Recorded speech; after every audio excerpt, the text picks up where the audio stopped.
करते हैं आज इस लेक्चर के अंदर, इस वीडियो के अंदर ये 6 पॉइंट पर हम लोग डिस्कशन लेंगे। ये 6 पॉइंट का टाइम स्टैम्प भी आपको मिल जाएगा डिस्क्रिप्शन के अंदर। साथ में टाइम स्टैम्प के साथ आप वीडियो पे देखेंगे तो आपको अलग अलग चैप्टर्स बने दिख रहे होंगे। मतलब अगर आप उंगली मोबाइल पे देख रहे हैं, उंगली को थोड़ा अलग अलग ले जाएंगे नीचे कर्सर पर, तो आपको दिख जाएगा किस टॉपिक पर आप हैं। उससे फायदा ये होगा कि कोई बच्चा अगर सारा देखना चाहता है तो बड़ी अच्छी बात है, रिवाइज कर लीजिए, या नहीं तैयार है तो तैयार कर लीजिए। बाय द वे किसी पर्टिकुलर टॉपिक पे लेके उसको दिक्कत है तो केवल वो देखे और अपना काम बनाए और समय की बचत करे और आगे बढ़े। आपकी सुविधा रहनी जरूरी है, ऑब्जेक्टिव ये है। बहुत शानदार बात। आगे चलते हैं, पहले डिस्कशन पे आते हैं। ये रहा हम लोग का पहला पॉइंट जो कि आपको समझना जरूरी है। Maxwell prediction of electromagnetic waves, ये कोई डेरिवेशन नहीं है, लेकिन कॉन्सेप्ट है जो आपको पढ़ने की तरफ, इस चैप्टर की तरफ इशारा करता है, समझाता है। देखिए क्या था कि according to Faraday law, Faraday साहब ने क्या बताया था कि जो एक टाइम वेरिंग मैग्नेटिक फील्ड होती है, एक बदलती हुई मैग्नेटिक फील्ड, वो सोर्स होती है चेंजिंग इलेक्ट्रिक फील्ड की। कहीं पर मैग्नेटिक फील्ड बदल रहा है तो वो बदलते हुए इलेक्ट्रिक फील्ड को भी जनरेट कर देता है। ये बताया फेरेडे साहब ने। अब ये जो हमारे मैक्सवेल साहब थे, इन्होंने कहा कि क्योंकि हमारे नेचर को सिमेट्री पसंद है, तो अगर चेंजिंग मैग्नेटिक फील्ड से चेंजिंग इलेक्ट्रिक फील्ड बन सकता है, तो चेंजिंग इलेक्ट्रिक फील्ड से चेंजिंग मैग्नेटिक फील्ड उसका उल्टा क्यों नहीं बन सकता है? क्योंकि अगर ए से कोई चीज बी बन सकती है तो नेचर को पसंद है कि बी से ए भी बन सके। इस लॉजिक उनके दिमाग में स्ट्रांगली था। इसको लेके थ्योरेटिकली वो भिड़ गए और उन्होंने बढ़िया शानदार थ्योरी दी जो सही थी। बाद में एक्सपेरिमेंटल प्रूफ बाकायदा उनकी बातों का रहा। ठीक है साहब।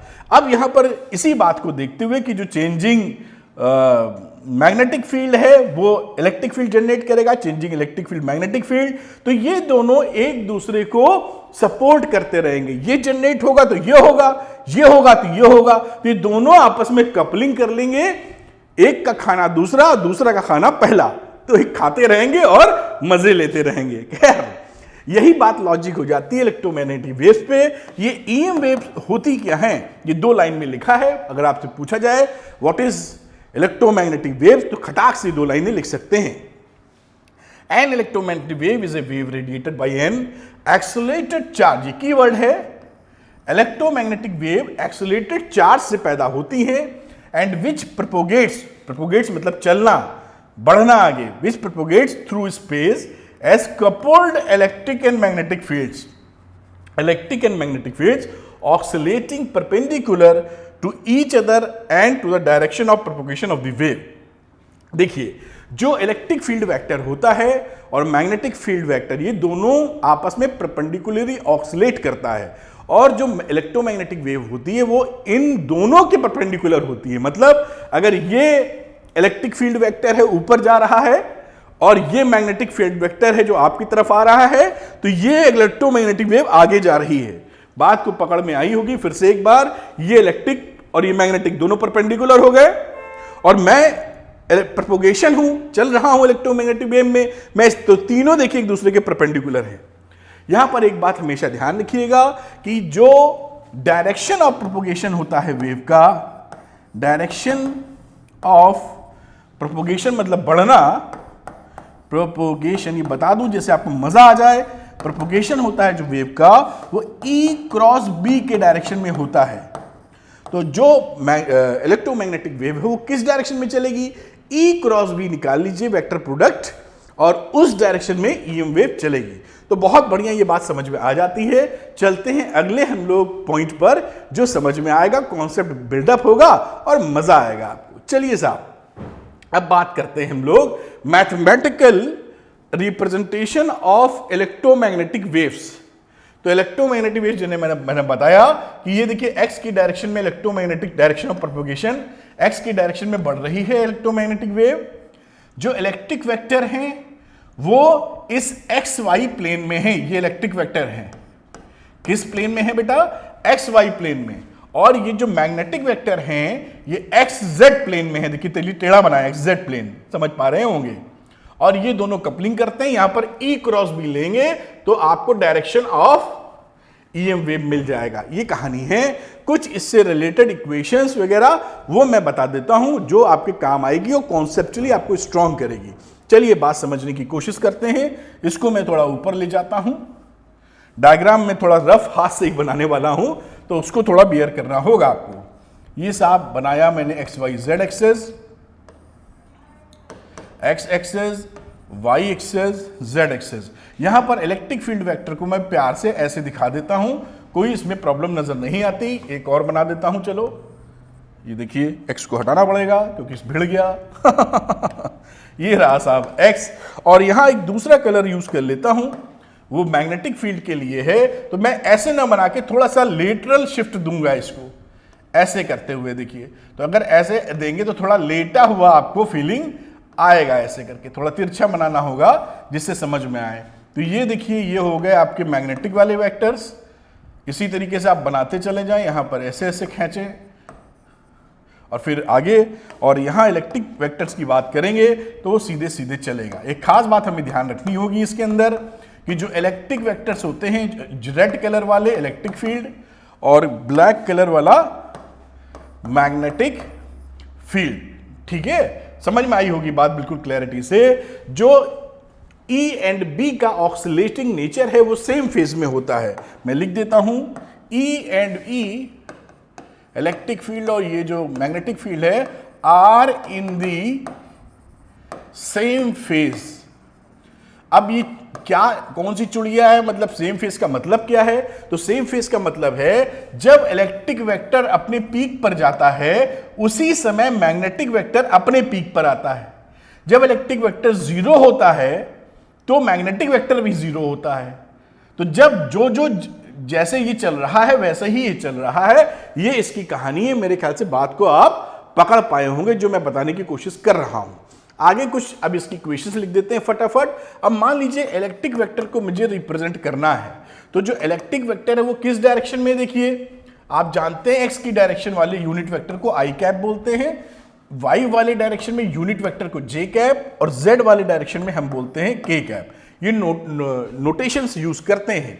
तो मैं ई वेक्टर को या वेक्टर ई को क्या लिख सकता हूं, मैग्नीट्यूड ऑफ इलेक्ट्रिक वेक्टर और साथ में जे कैप। बड़ी आसानी से ये हो गया रिप्रेजेंटेशन इलेक्ट्रिक वेक्टर का। अब ये जो ई वाई है ये तो भाई साहब वेव की साइनसोइडल वेव में ये जा रही है, इलेक्ट्रिक वेक्टर्स मूव कर रहे हैं। इसको देखते हैं इसकी इक्वेशन क्या लिख देनी चाहिए, E nought peak value of magnetic field sine के एक्स माइनस ओमेगा टी, और ये रहा साहब साथ में जे वेक्टर। इसके साथ ये जे वेक्टर यहां लिखा हुआ है, कंफ्यूज नहीं करने का है। तो ये एक इक्वेशन लिखी जा सकती है। इसकी इक्वेशन में कुछ बदलाव कर लीजिए, जो तरह तरह से लिख देते हैं, बाकी इक्वेशन पूरी फर्स्ट क्लास है। यहां लिखिए साइन, और यहां पर आप के की जगह लिख सकते हैं 2 पाई बाई लेमडा, और ओमेगा की जगह भी लिख सकते हैं 2 पाई न्यू। आप जानते हैं प्रोपोगेशन कांस्टेंट होता है ये वेव नंबर, जिसे 2 पाई बाई लेमडा से जानते हैं। ओमेगा को आप लिख सकते हैं 2 पाई न्यू। ये वैल्यू जब फीड करेंगे और कॉमन ले लेंगे 2 पाई, तो आपके हाथ में क्या बचेगा, यहां बच जाएगा x अपॉन लेमडा, और यहां 2 पाई कॉमन है तो न्यू टी, और ये साथ में रहा आपके जे कैप। इस तरह भी इक्वेशन लिखी जा सकती है। ये सब आप तैयार करेंगे तो आपको बोर्ड्स में, नीट में, जेई में, मेंस में बहुत ज्यादा फायदा मिलेगा। हिल नहीं पाएंगे आप। हिलने का मतलब आपका काम बनना ही बनना है। अब यहां पर लिख दीजिए 2 पाई x अपॉन लेमडा, ये फ्रीक्वेंसी, इसको 1 अपॉन टाइम पीरियड भी लिखा जा सकता है, तो t अपॉन टाइम पीरियड, और ये रहा जे कैप। ये इलेक्ट्रिक वेक्टर की पूरी कहानी हो जाती है इससे। तो ये इलेक्ट्रिक वेक्टर। इसी तरीके से मैग्नेटिक वेक्टर की बात आएगी तो वो भी लिख देंगे। यहां पर ध्यान ये रखिएगा कि ये जो इलेक्ट्रिक वेक्टर है केवल हमारा ऊपर वाले y के डायरेक्शन में है। यहां पर Ex मैग्नीट्यूड या Ez की डायरेक्शन में मैग्नीट्यूड हमारा 0 है। इलेक्ट्रिक वेक्टर का कोई भी कंपोनेंट हमारा x डायरेक्शन में या z डायरेक्शन में नहीं मिलने वाला। चलिए साहब, अब आप बात करें इसी तरह मैग्नेटिक वेक्टर की, तो मैग्नेटिक वेक्टर की मैं इसको ऐसे शिफ्ट करता हूं जैसे ये डायग्राम मेरे हाथ में रहे। तो यहां पर अगर मैं मैग्नेटिक वेक्टर की चर्चा कर दूं तो आप क्या लिख देंगे बेटा, देखिए बड़े प्यार से B। अब किस डायरेक्शन में मैग्नेटिक वेक्टर है देख रहे हैं, z की डायरेक्शन में यानी k, तो इसे लिख सकते हैं b z इंटू के कैप। बात समझ में आई। और बी जेड को क्या लिखा जा सकता है तो ये साइनसोइडल वेव b साइन के एक्स माइनस ओमेगा टी, और साथ में रहा के कैप बाहर है, इससे अंदर से मल्टीप्लाई ना कर देना। आगे समझते हैं इसको, और इसको भी तरह तरह से लिख लेते हैं। यानी यहां लिखा जा सकता है बड़े आराम से वही जो पहले लिखा था, साइन 2 पाई ले लो कॉमन, अंदर बचेगा x upon lambda minus new T, और ये रहा आपका के कैप। और आप लिखना चाहें इसको तो B naught sine 2 pi x upon lambda minus T upon capital T, और ये रहा के कैप। साथ में आप ये जान ही रहे हैं कि b के जो कंपोनेंट है x डायरेक्शन में या y डायरेक्शन में, ये वैल्यू आपको क्या देने वाले हैं, 0। यानी मैग्नेटिक फील्ड का x कंपोनेंट कितना होगा, 0। मैग्नेटिक फील्ड का y कंपोनेंट कितना होगा, 0। बात पकड़ में आई। ये बातें आप सीख लेंगे, आपको कोई हिला नहीं सकता। कुछ और छोटी छोटी बातें जो पूरे चैप्टर में काम आएंगी, कॉन्सेप्चुअली भी और न्यूमेरिकल करने में भी। चलिए इसको थोड़ा सा ऊपर खींच देते हैं, यहां पर लेके आते हैं और फिर इसको लिखते हैं। अब यहां पर जो इलेक्ट्रिक और मैग्नेटिक वेक्टर्स होते हैं वो इस रेशियो से आपस में कनेक्टेड होते हैं, E upon B is equal to C। इसको पकड़ के रखिए, C है speed of light in vacuum. अब ये हर जगह इलेक्ट्रिक और मैग्नेटिक वेक्टर C से लिंक्ड हैं, तो P की वैल्यू पे भी लिंक्ड होंगे। तो इससे आप आराम से ये भी कह सकते हैं कि E naught upon B naught भी अगर आप कर देंगे तो भी C के बराबर आएगा। C क्या है, speed of light, speed of light in space या वैक्यूम लिख दीजिए। इस तरीके से बात लिखी जा सकती है। तो एक तो पॉइंट ये बड़ा इंपॉर्टेंट आ गया साहब, पकड़े रहना इसको, है ना। दूसरा पॉइंट की बात करते हैं जो आपके बहुत इस्तेमाल होने वाला है, वो क्या होगा कि C कैसे रिलेटेड है। तो C की वैल्यू इसकी इस रिलेशनशिप से भी रिलेटेड होता है, mu naught into epsilon not. इसको भी पकड़ के रखिएगा, ये बहुत काम आने वाली चीज है। अब साहब ये अब इसमें इसकी वैल्यू रखोगे ना तो C की वैल्यू निकल आएगी 3 × 10⁸। अब इसके साथ मान लीजिए स्पीड चाहिए कहीं, ये तो C निकाल ली, speed of light in vacuum. मान लीजिए किसी मीडियम की बात करें कि उसमें स्पीड कितनी होने वाली है, तो उसको लिख दो V, और यहां पर क्या लिख दोगे, म्यू नॉट की जगह simply mu naught mu into epsilon, ये इसकी वैल्यू हो जाएगी। अब इसकी वैल्यू अगर पुट करना चाहते हो तो लिखो 1 अपॉन जो म्यू की वैल्यू है उसको लिख सकते हो mu R into mu naught, और एप्सिलॉन की वैल्यू को लिख सकते हो के इंटू एप्सिलॉन नॉट। इस तरीके से लिखा जा सकता है।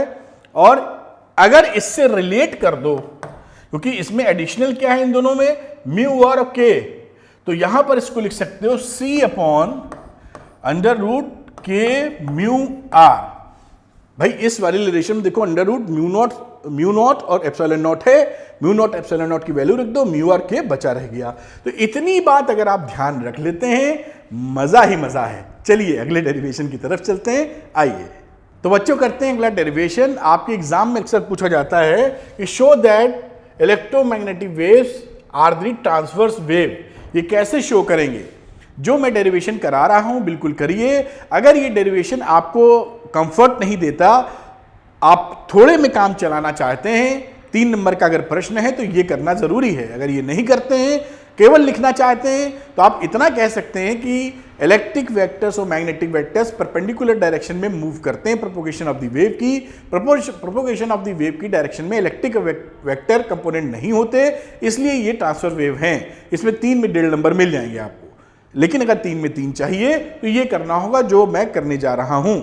ठीक है, अब इसमें क्या कर, लॉजिक क्या है? लॉजिक ये है, मैं समझा दूं फिर वर्किंग करूंगा जिससे आप बात पकड़ पाए।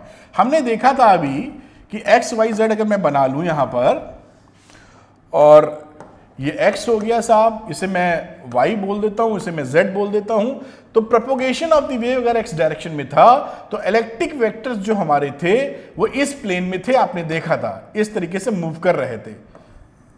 और साथ में जो मैग्नेटिक वेक्टर्स था वो इस प्लेन में था, हमारे xz प्लेन में। तो इलेक्ट्रिक वेक्टर्स और ये जो रहा magnetic vectors, both are perpendicular to the direction of the propagation of the wave. तो इस डायरेक्शन में, जिस डायरेक्शन में वेव जा रही है, इस डायरेक्शन में ना, इसमें इलेक्ट्रिक वेक्टर का कोई कंपोनेंट नहीं है और मैग्नेटिक वेक्टर का भी कोई कंपोनेंट नहीं है।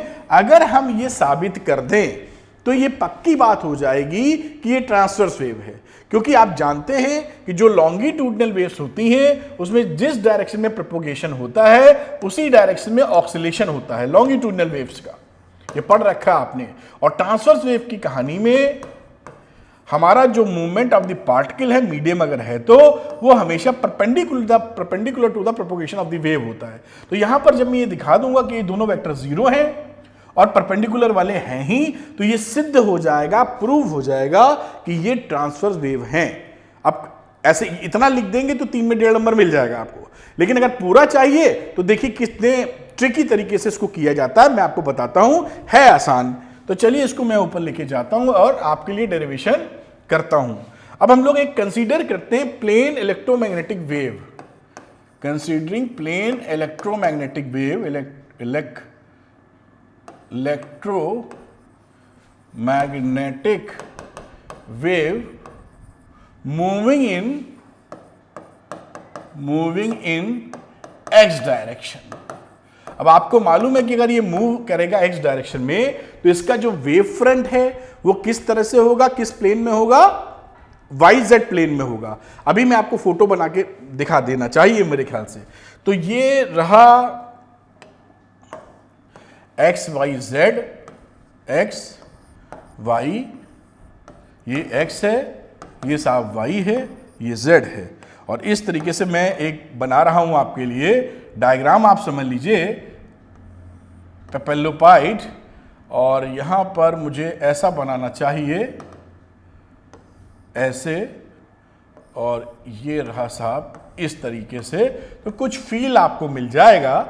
अब यहां पे इसके नाम भी दे देते हैं, इसे बात पकड़ में आए। तो ABCD, फिर लिख दो EFG और H, कोई और तो नहीं खाली रह गया, मेरे ख्याल से हो गया कार्यक्रम सबका। ये कहानी है। तो यहां पर ये जो वेव है, ये वेव इस डायरेक्शन में आगे बढ़ रही है, इस डायरेक्शन में बढ़ रही है। तो इसका जो वेव फ्रंट होगा वो आपको मालूम है जिस डायरेक्शन में प्रोपगेशन होता है वेव फ्रंट उसके परपेंडिकुलर होता है। तो और उन ऑक्सीलेटिंग पार्टिकल्स का लोकस होता है जो सेम फेज में होते हैं। तो ये हमारा वेव फ्रंट क्या है, ये दिस इज वेव फ्रंट, एक ये वेव फ्रंट है और एक पीछे वाला पीछे की कहानी होगी। तो वेव फ्रंट क्या हो गया, इस डायग्राम के हिसाब से हमारा वेव फ्रंट हो गया ABCD। बात पकड़ में आपकी आई होगी। किसी टाइम t पर, एट एनी टाइम t, इसके राइट साइड में EM नहीं पहुंची है, EM is not present at the right side and at left side EM wave is dependent on T, not dependent on Y and Z parameters, Y and Z पे depend नहीं करती। क्या मतलब है, जो लिखा लिख दिया कि कई बच्चे ये शायद लिख ना पाए तो मैं लिख दूं। यहां पर किसी टाइम t पर ये जो वेव चल रही थी आगे, इसके आगे नहीं है, इसके पीछे कोई भी आप कोई भी पॉइंट लेंगे तो ये डिपेंड करती है हमारी x और t पर, dependent on x and t, क्योंकि x ये पोजीशन है तो x पे डिपेंड करेगी और टाइम पे डिपेंड करेगी, y पर और Z पर ये डिपेंड नहीं करती है। ये जो मैंने हिस्सा लिया है वेव फ्रंट दिखाने के लिए बहुत छोटा हिस्सा है, इसे आप कह सकते हैं यहां पर इस वाले हिस्से को dz और इस वाले हिस्से को कह देना चाहिए dy, और कहीं पे जरूरत पड़ी तो हम लोग इस वाले की जरूरत क्या पड़ी इसको कह देते हैं dx। This is dx, this is dz, this is dy। छोटा छोटा हिस्सा है जिससे हम आगे का कार्यक्रम कर सकें। अब देखिए क्या करेंगे कि इस पेपेलोपाइड है ना, जैसा आप समझते हैं। अब यहां पर हम लगा देंगे गॉस लॉ। अब गॉस लॉ इसके अंदर क्लोज सरफेस है, गॉस लॉ लगाएंगे और गॉस लॉ की वैल्यू, जो फ्लक्स की वैल्यू है वो 0 कर देंगे। क्यों? क्योंकि इसके अंदर कोई चार्ज तो है नहीं। तो यहां पर अप्लाइंग द गॉस लॉ लिख दो। मुझे थोड़ा सा ऊपर करना पड़ेगा, या मैं शिफ्ट कर दूं तो पूरी जगह मिल जाएगी लिखने की। तो मैं इसको ऐसे ले लेता हूं। बाकी बातें तो आप समझ चुके थे। अब यहां पर लिख देते हैं क्या? Applying Gauss law. अब गॉस लॉ जो अप्लाई करोगे उससे क्या रहा? क्लोज सरफेस में लगाने वाले हैं E dot D S is equal to 0। और ये क्लोज सरफेस कौन सी है? ABCD जो लिखे हुए हैं।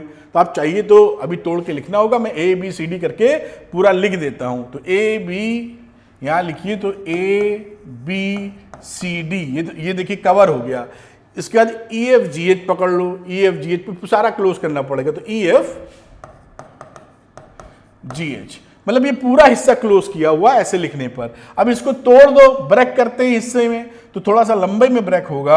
अब ये जो ब्रेकिंग होगी इस वाले हिस्से की, वो क्या होगी? एक तो होगा ABCD और इसको लिखोगे E डॉट DS। ABCD मतलब ये हिस्सा देख पा रहे हैं, ऐसे 6 बनेंगे ना, एक पीछे वाला 2, साइड वाले 2 4 और ऊपर नीचे वाले 2। जैसे रूम होता है, अगल बगल आमना सामना ऊपर नीचे 6 पार्ट होते हैं, तो 6 प्लेन पे हम इसको तोड़े ले रहे हैं।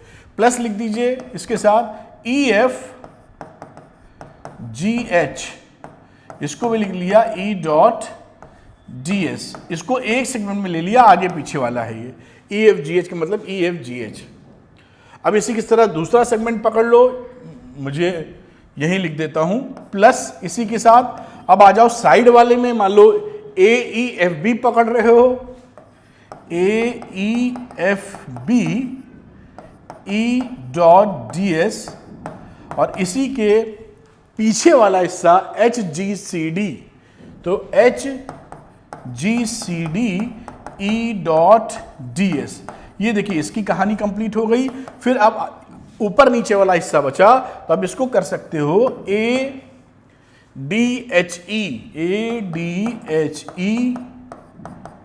समझना मेरी बात। और कितना सरल अभी हो जाएगा, बिल्कुल नहीं घबराने का है। आगे की बात करूं BCGF E डॉट DS।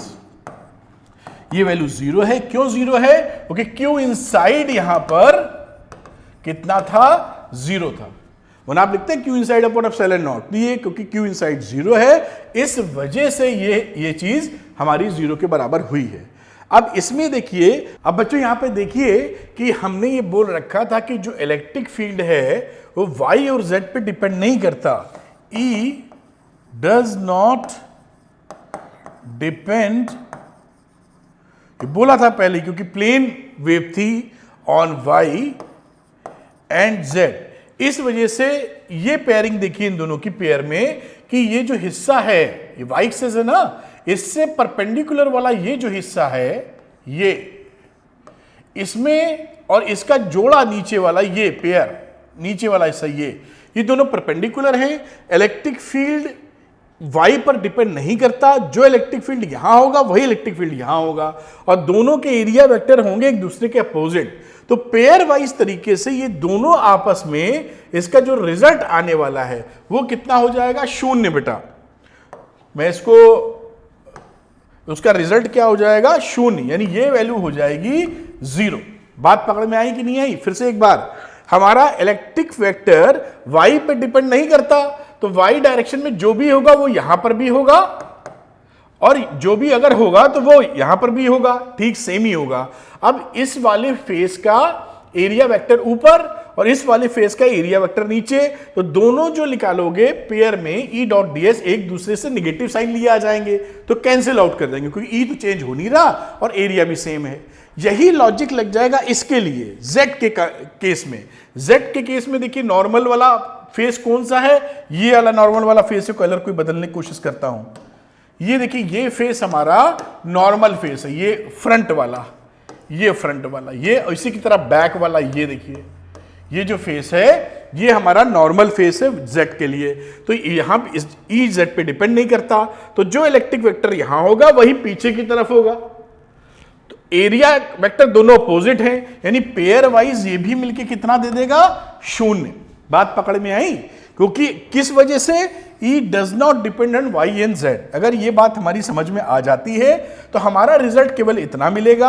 अब देखिए इससे क्या हमें रिजल्ट मिल के आया, इसके बाद हमें वैल्यू निकल के आई A B C D E dot D S is plus E F G H E dot D S is equal to 0। ये यहां से बात समझ में आ गई। अब देखिए इंपॉर्टेंट चीज, इस डायग्राम में चलते हैं हम लोग और यहीं से सीखेंगे। अब देखिए हमने तो ये मान रखा था कि जो अब EX वाले वेक्टर की बात करते हैं, यानी इलेक्ट्रिक फील्ड का X कंपोनेंट, अगर इस फेस की बात करें BCDA की, तो इसका जो एरिया वेक्टर है ये बाहर की तरफ होगा।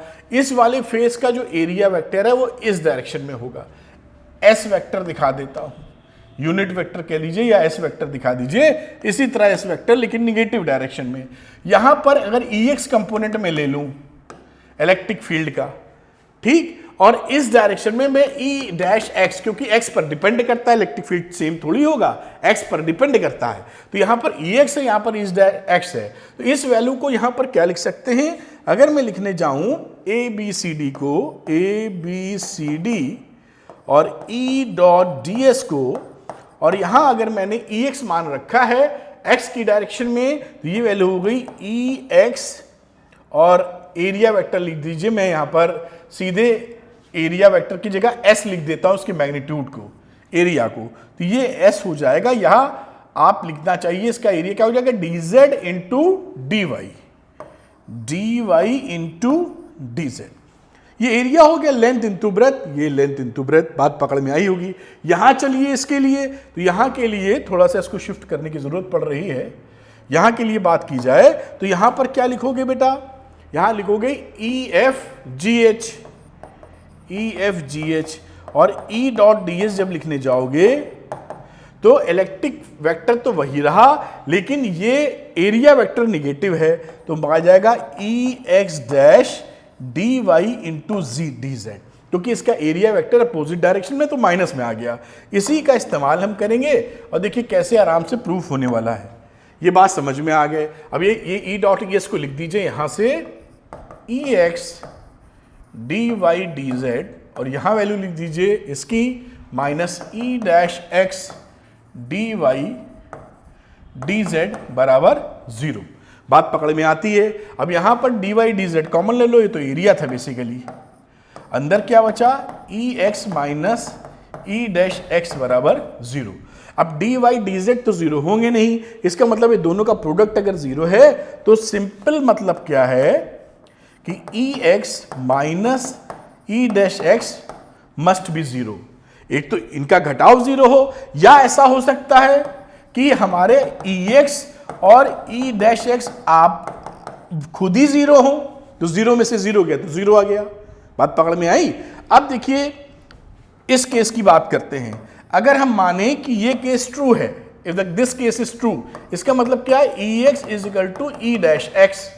अब x डायरेक्शन में जो हमारा इलेक्ट्रिक फील्ड वेक्टर हमने माना था कि EX इधर है, यहां है, और पीछे जो माना था कि यहां पर हमारा E डैश x है, अगर ये दोनों इलेक्ट्रिक फील्ड बराबर हो गए तो हमारा इलेक्ट्रोमैग्नेटिक वेव जनरेट ही नहीं होगा, क्योंकि इलेक्ट्रोमैग्नेटिक वेव तो तभी बनता है जब एक्सीलरेटेड चार्ज मोशन में हो, इलेक्ट्रिक फील्ड में एक्सेलरेशन हो, बदलाव ले रहा हो। यहां तो बदलाव ही नहीं ले रहा है, सेम है, तो this is not possible, this is not possible. क्यों नहीं पॉसिबल है समझे ना, क्योंकि इलेक्ट्रिक फील्ड बराबर है, और इलेक्ट्रिक फील्ड अगर चेंजिंग इलेक्ट्रिक फील्ड नहीं होगा तो हमारा EM वेव बन ही नहीं सकती, और EM वेव मान के चले हैं हम लोग, तो ये संभव नहीं है। तो यही संभव है, अगर ये संभव है, this is the only possibility, this is the only possibility. तो ये हमारे अगर सही हो जाता है बेटा, तो इसका मतलब क्या है कि x डायरेक्शन में इलेक्ट्रिक फील्ड का जो कंपोनेंट है वो 0 है। तो यानी जिस डायरेक्शन में, समझिए मेरी बात, जिस डायरेक्शन में हमारा प्रोपोगेशन हो रहा है एक्स डायरेक्शन में, इसमें हमारा EX हो गया 0। ठीक, तो कोई भी इलेक्ट्रिक फील्ड, क्योंकि EM वेव है तो इलेक्ट्रिक फील्ड तो बदलाव ले ही रहा होगा और उसका कोई भी कंपोनेंट EX डायरेक्शन में नहीं हो सकता। तो अगर EX डायरेक्शन में नहीं हो सकता तो ये बात तय है कि इस प्रोपोगेशन के परपेंडिकुलरली ही हमारा इलेक्ट्रिक फील्ड मोशन कर रहा होगा। ट्रांसवर्स वेव हो गई। ट्रांसवर्स वेव किसे कहते हैं? जब हमारा जो जिस डायरेक्शन में प्रोपोगेशन है उसके परपेंडिकुलर डायरेक्शन में मीडियम पार्टिकल या मीडियम पार्टिकल नहीं है इस केस में इलेक्ट्रिक वेक्टर मोशन करे। क्योंकि अगर वो परपेंडिकुलर मोशन नहीं करेगा, किसी एंगल पे करने लगा, तो एक कंपोनेंट हो सकता है EX में, वो पॉसिबल नहीं है, तो उसको परपेंडिकुलर मोशन करना पड़ेगा। इसी तरीके से जो पूरी चर्चा की है हम शो कर सकते हैं कि इसका मैग्नेटिक फील्ड भी BX 0 होगा। यही लॉजिक इसमें आ जाएगा कि BX डायरेक्शन में कोई मैग्नेटिक फील्ड नहीं है। इसका मतलब क्या है कि B हमारा परपेंडिकुलर मोशन ही कर रहा है। हेंस प्रूव्ड कि जो हमारी EM वेव हैं, EM waves are transverse waves. तो ये मैंने बिल्कुल डिटेल्ड में चर्चा की है। जो बच्चा ये डिटेल्ड में चर्चा करने से मान लो पहली बार पढ़ रहा, घबरा रहा, नहीं कर पाएंगे, तो आप इतनी डिटेल में चर्चा मत कीजिए। एग्जाम में मान लीजिए आई जाए क्वेश्चन 3 नंबर का है, इतना नहीं कर पा रहे आप, तो आप इतना ही लिख दीजिएगा, 1.5 नंबर मिल जाएंगे पक्के हैं कि electric vectors and magnetic vectors perpendicular motion करते हैं इलेक्ट्रोमैग्नेटिक वेव के प्रोपोगेशन वाली डायरेक्शन से। उस डायरेक्शन में कोई इलेक्ट्रिक फील्ड और मैग्नेटिक फील्ड नहीं होता, hence they are transverse in nature. Electromagnetic waves are transverse in nature. 3 में 1.5 नंबर मिल जाएगा आपको। पूरी बात सही नहीं है, लेकिन कम से कम टीचर को मालूम है कि आप जो लिख रहे हैं वो सही है। ठीक, और अगर ये कर देंगे तो this is the super duper, मतलब ये बिल्कुल एकदम महीन चीज मैंने बता दी है। आपका कॉन्सेप्ट एक नेक्स्ट लेवल पे चला जाएगा बेटा। You will enjoy physics, you will love physics. कोई चीज आपको भ्रमित नहीं कर पाई। खैर, आगे की बात करते हैं, अगले डेरिवेशन पे चलते हैं। आइए तो बच्चों करते हैं अगला डेरिवेशन। ये बहुत इंपॉर्टेंट है, एग्जामिनेशंस में इस पे सवाल भी आते हैं, डायरेक्ट डेरिवेशन भी आ सकता है। जो बच्चे बोर्ड के अलावा नीट या जेईई मेंस देना, उनके लिए भी बहुत ज्यादा इंपॉर्टेंट है बहुत सरल। तो चलिए बात समझते हैं। Energy density of N electromagnetic wave. तो इलेक्ट्रोमैग्नेटिक वेव की एनर्जी डेंसिटी क्या है भाई? इलेक्ट्रोमैग्नेटिक वेव एनर्जी कैरी करती है, तो एनर्जी फैली हुई है। अब एनर्जी डेंसिटी का मतलब होता है पर यूनिट वॉल्यूम में कितनी एनर्जी है। तो पर यूनिट वॉल्यूम में, एक वॉल्यूम में कितनी एनर्जी, ये पता करने की कोशिश करेंगे हम लोग इलेक्ट्रोमैग्नेटिक वेव की। साथ में क्योंकि इसके अंदर इलेक्ट्रिक और मैग्नेटिक वेक्टर्स भी होते हैं, इलेक्ट्रिक फील्ड मैग्नेटिक फील्ड होती है, हम ये भी देखेंगे कि इलेक्ट्रिक फील्ड या मैग्नेटिक फील्ड जो एनर्जी कैरी करती हैं वो दोनों बराबर एनर्जी कैरी करती हैं। आधी टोटल एनर्जी का आधा पार्ट इलेक्ट्रिक फील्ड लेता है और आधा मैग्नेटिक फील्ड लेता है, ये भी सीखेंगे इससे। तो ये बातें सीखने वाले हैं। कुछ ये फॉर्मूले लिखे हैं जो ये डराइव होंगे, जिसको हम प्रूफ करेंगे और पूरी बात आपको समझाएंगे। चलिए देखिए कितना आसान है और कितनी बढ़िया तरीके से आप समझ सकते हैं। आपको मालूम है कि फ्री स्पेस में, इन फ्री स्पेस जो स्टैटिक इलेक्ट्रिक फील्ड होता है, यानी energy density of an static electric field, जो स्टैटिक इलेक्ट्रिक फील्ड होगा E मान लीजिए, उसकी एनर्जी डेंसिटी होती है, हम लोग पढ़ चुके हैं, half epsilon not E square.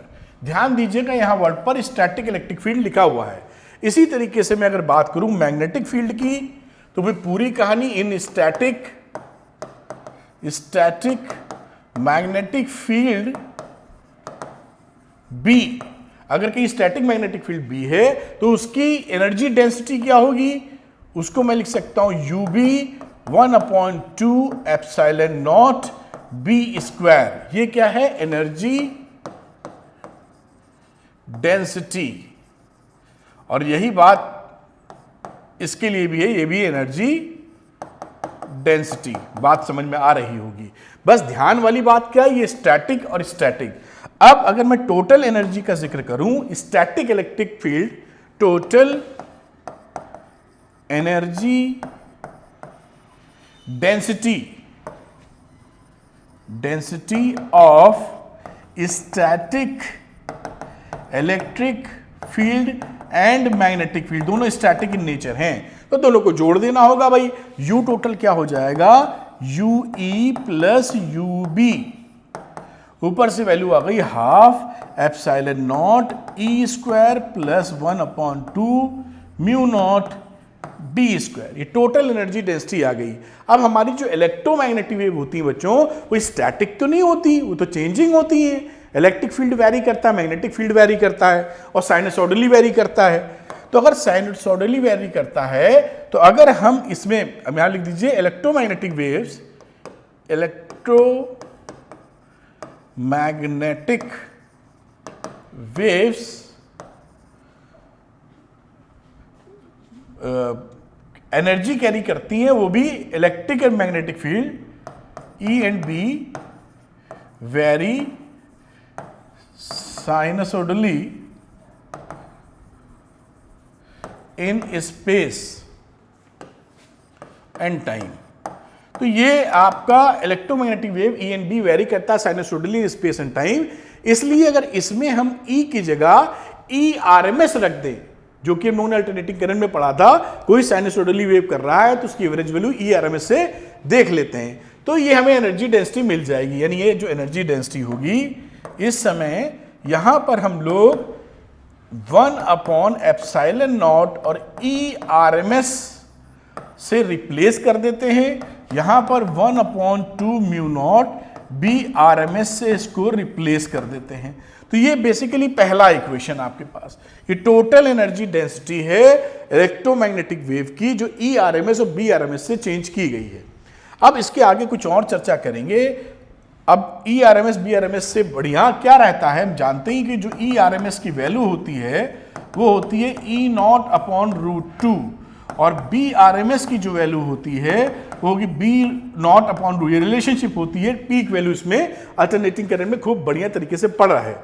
साथ में कुछ रिलेशंस और आपको मालूम है, जैसे कि E0/B0 की वैल्यू होती है C। यहां से आप लिखना चाहें तो E0 को CB0 भी लिख सकते हैं। ये रिलेशनशिप भी आपके पास है। साथ में एक रिलेशनशिप और होती है, मैं यही लिख देता हूं, C √ μ0 इंटू ε0। यहां से लिख सकते हैं C² = μ0 ε0। इन तीनों का इस्तेमाल करके हम इसमें फेरबदल करने वाले हैं। इस इक्वेशन को पकड़िए, ब्लैक ले लेता हूं जिससे हिसाब बना रहे। अब यहां पर लिखता हूं हाफ और ERMS की जगह वैल्यू पुट करता हूं E0/√2। तो ये E0/√2 रखोगे, मैं रख के ही दिखा देता हूं, E0/√2 का square plus 1/2 mu naught B0/√2 का स्क्वायर RMS वैल्यू से। तो ये √2 का स्क्वायर करोगे 2, 4 आ जाएगा। तो 1/4 ε0 E0 का square plus 1/4 mu naught B0 का स्क्वायर। ये देखिए एक फॉर्मूले बनते जा रहे हैं, ये सारे काम के आपके फॉर्मूले हैं। अब देखिए एक स्टेप और आगे इसमें और यहां तक लेके चलते हैं और फेरबदल करते हैं। अब यहां पर देखिए कि अगर मैं ले लूं UE इलेक्ट्रिक फील्ड की एनर्जी डेंसिटी, तो इसको लिख सकता हूं, ये यही तो थी, मतलब ये थी, तो 1/4 ε0 E0 का स्क्वायर। ये क्या है, UE तो है, और ये क्या है, UB ही तो है, बस उसको चेंज करके लिखा ही है। अब यहां पर देखिए इसको लिख सकते हो 1/4 ε0 और E0 की वैल्यू यहां से इसको देखिए CB0, तो CB0 का स्क्वायर लिख सकते हो, कोई मनाही तो है नहीं। अब ये वैल्यू क्या बन गई बेटा, 1/4 ε0 C² B0 का स्क्वायर। ये वैल्यू भी समझ में आती है। अब देखिए इसके आगे कि यहां पर C² की वैल्यू लिखी है 1/μ0 ε0। इस वैल्यू को C² की जगह रिप्लेस कर दो, तो 1/4 ε0 और C² की वैल्यू हो गई 1/μ0 ε0 और ये रहा B0 का स्क्वायर। ये देखिए ε0 कट गया और वैल्यू क्या आ गई बेटा, 1/4 μ0 B0 का स्क्वायर। अब ये ध्यान से देखो तो ये तो यही वैल्यू है, ये देखिए ये वैल्यू दोनों सेम है, तो ये क्या बन गया यूबी। तो यहां से क्या प्रूफ कर पाए आप प्रूफ कर पाए कि यूई और यूबी बराबर है। एनर्जी डेंसिटी इलेक्ट्रिक फील्ड की और मैग्नेटिक फील्ड की बराबर है, दोनों सेम एनर्जी कैरी करती हैं। तो ये बात यहां से समझ में आ जाती है, मेरे ख्याल से बात पकड़ पाए होंगे। कुछ और झोटा गड़ाव कर देते हैं जो आपको याद रहे सिस्टम में। अब यहां पर देखिए हमारी जो डेंसिटी थी वो U लिखा जा सकता है।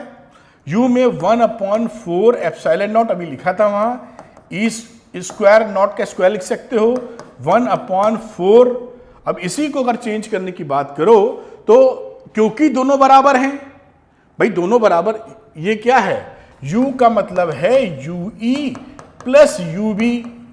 अब इलेक्ट्रिक फील्ड वाला तो लिख दिया, मैग्नेटिक फील्ड वाला लिखने वाले हैं यहां, लेकिन दोनों बराबर है तो मैं वापस इलेक्ट्रिक फील्ड लिख सकता हूं।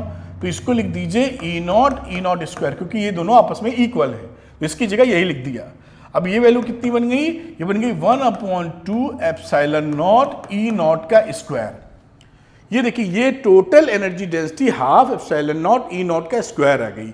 अगर आप इसको चाहो तो आप क्या लिख सकते हो, epsilon not E square RMS का, क्योंकि आरएमएस की वैल्यू E0/√2 होती है। तो इस फॉर्मूले को भी ध्यान रखिए। इसी तरह मैग्नेटिक फील्ड का अगर बनाना हो, भाई इस यूई की जगह यूबी लिख दो, तो यूबी का मतलब है 1/4 म्यू नॉट बी नॉट का स्क्वायर, और यही चीज यूबी तो रहने ही वाला है, यही बी नॉट का स्क्वायर। दोनों को जोड़ोगे 1/2 आ जाएगा, म्यू नॉट आ जाएगा, और ये आ जाएगा बी नॉट का स्क्वायर। अब आरएमएस वैल्यू में चेंज करना है तो 1/म्यू नॉट बी आरएमएस का स्क्वायर।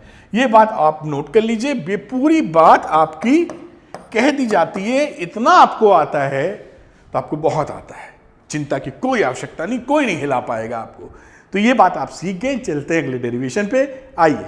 तो बच्चों बात करते हैं अगले डेरिवेशन की, जो कि इंटेंसिटी ऑफ इलेक्ट्रोमैग्नेटिक वेव है। बहुत सरल, मजेदार और आसान टॉपिक। देखिए साहब, यहां लिखा हुआ है intensity of N electromagnetic wave, इसको हम लोग निकालेंगे। ये फॉर्मूला लिखा हुआ है, ये बेसिकली आप इसको यूसी लिख सकते हैं, भी मैं प्रूफ करके आपको दिखा दूंगा।